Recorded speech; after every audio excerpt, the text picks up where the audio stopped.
Hey guys, going to do a quick video, two-part. One just showing you the wiring I have, and then tomorrow I'll go ahead and show you everything running. So the biggest thing that is with this is finding the DC power whenever you're trying to do an Enduro kit and you don't want to run off of the battery. As I said in previous videos, I found out I guess there's a capacitor that runs the EFI and the fuel pump. So you don't want to have the battery hooked up to the system because it'll keep that charged and just essentially kill the battery very fast.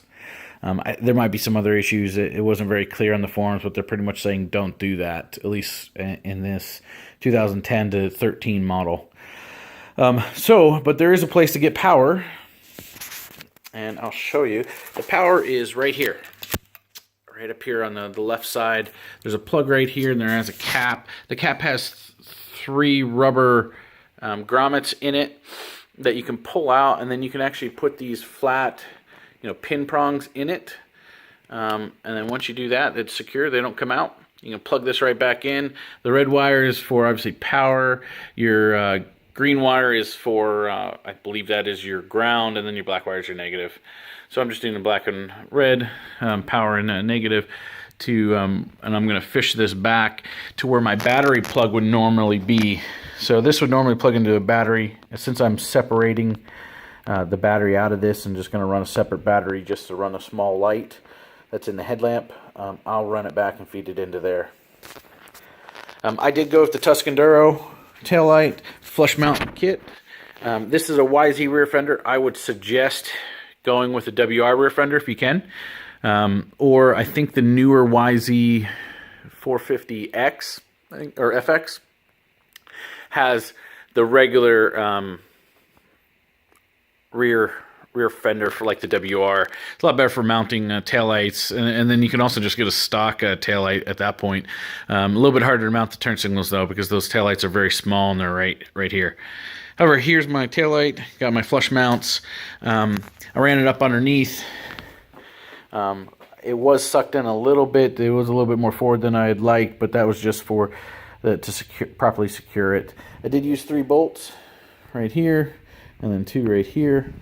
Right here on this I just bought this new fender. There was a, looked like a circle, looked like you were supposed to be able to drill a hole there. I did, brought them through. It is about 1 inch off. I should have checked the seat. So if you're going to drill a hole for the wires, drill it about right here. Not right here at the edge, just a little bit below. Right here at the edge is where the mount, or like there'll be a little rubber grommet for the seat that sits. So I ran all my stuff through here, then I ran the wiring. I actually fished the tail piece of the wiring up underneath right here where most of the wiring comes in, underneath the airbox, down underneath the tank, and it comes up right here. So I thought that was the cleanest. It was easier to use the tail. There's less wires that come through right there.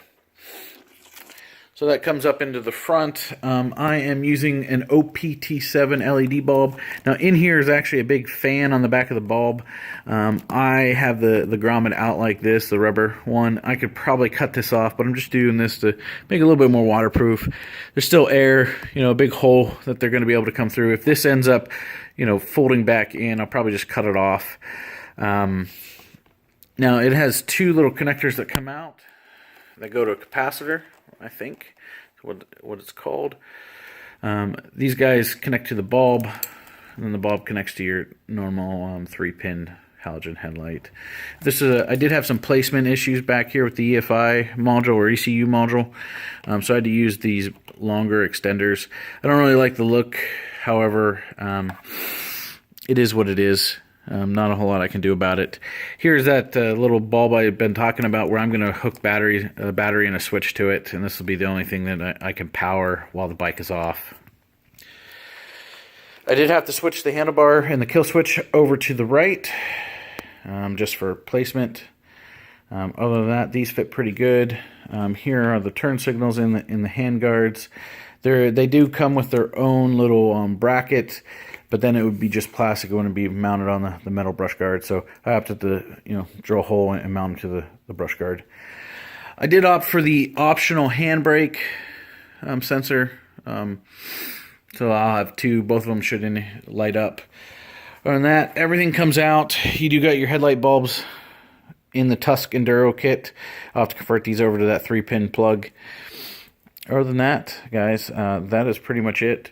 I'll wire all these up. I'll probably just zip tie them up in there, up in the behind the headlight, clean it up. Same with underneath the seat, and then I'll get this put back together. Get the rest of my decals on my new plastic, and we should be good to go. The only thing else I'll need to get this thing on the road is going to be DOT tires, DOT approved tires, and then a speedometer. I think I'm probably going to go with the Viper. It looks like you can get an indicator protector that you can have turn signal indicators on there and a high beam. I'm going to see if I can get that integrated into what I have here. Splice in, Y off, and see if it'll work. I'll let you all know. Oh, one other thing I do want to let you all know. This has nothing to do with the taillight headlight. If you go with the larger tanks, they don't have a connector for the side fairing. I was quite unhappy about that. I actually really like the piece of plastic went through. And the decal kits are always, 3. They're not solid when you go to order them.